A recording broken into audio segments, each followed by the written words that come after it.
எப்போதும் ராஜ அலங்காரத்துடன் வலது கையில் தண்டம் ஏந்தி காட்சியளிக்கும் ஆறுமுகனின் ஆலயம் திண்டுக்கல் அருகே உள்ள திருமலைக்கேணி என்னும் ஊரில் அமைந்து எண்ணற்ற அதிசயங்களை நிகழ்த்தி வருகிறது. பரந்தமலை தொடரில் மலை உச்சியில் அழகிய வனாந்திரத்தின் மத்தியில் அமைந்துள்ள இக்கோயிலை சுற்றி மயில்களும் வானரங்களும் அதிகமாக காணப்படுவதோடு வற்றாத சுனைகளும் உள்ளதால் இத்தலம் திருமலைக்கேணி என்று அழைக்கப்படுகிறது.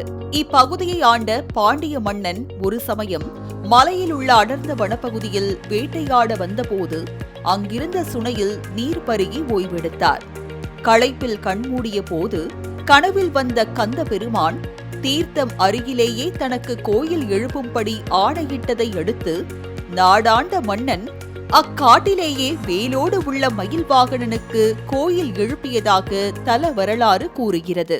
வனப்பகுதியில் அமைக்கப்பட்ட கோயிலானது காலப்போக்கில் சேதமடைந்து முருகன் சிலை மண்ணோடு மண்ணாக புதைந்து போன நிலையில் இக்கோயிலை புனரமைப்பு செய்ய முருக பக்தரான கிருபானந்த வாரியார் முயற்சி எடுத்தார். சிதலமடைந்த கோயிலில் உள்ள முருகன் சிலையை எடுக்க முடியாமல் போனதால் அதனை சுற்றி மண்டபம் அமைத்து அதற்கு மேலே இன்னொரு கோயிலை அமைத்து புதிதாக செய்யப்பட்ட முருகன் சிலையை அவர் பிரதிஷ்டை செய்தார்.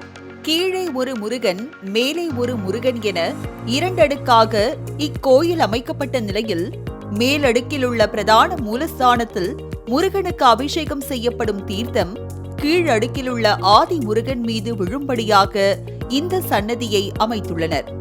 அபிஷேக நேரத்தின் போது மேலடுக்கு முருகனின் பாதத்திலிருந்து வழியும் தீர்த்த நீர் ஒரு துளை வழியாக கீழடுக்கில் உள்ள முருகன் மீது விழும்போது தேவலோகத்திலிருந்து குழந்தை வேலவனுக்கு அபிஷேகம் செய்வது போல் இருப்பதாக பக்தர்கள் தெரிவிக்கின்றனர். மூலஸ்தானத்தில் முருகன் பாலகனாக வலது கையில் தண்டம் ஏந்தியும் இடக்கையை இடுப்பில் வைத்தபடியும் நளினமாக காட்சி தரும் நிலையில் முருகனுக்கு எப்போதும் கிரீடம் வைத்து ராஜ அலங்காரம் மட்டுமே செய்து ஆராதனை செய்கின்றனர்.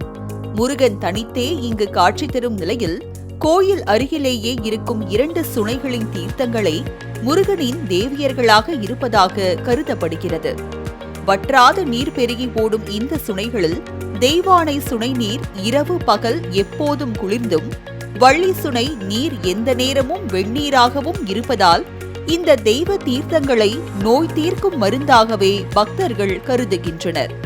பிரகாரத்தில் சக்தி விநாயகரும் நவகிரக சன்னதி உள்ள நிலையில் கோயில் வளாகத்தில் உள்ள மாமரத்தின் அடியில் அருணகிரிநாதர் வீற்றிருந்து பக்தர்களுக்கு அருளாசி வழங்குவது போல் காட்சி தருகிறார்.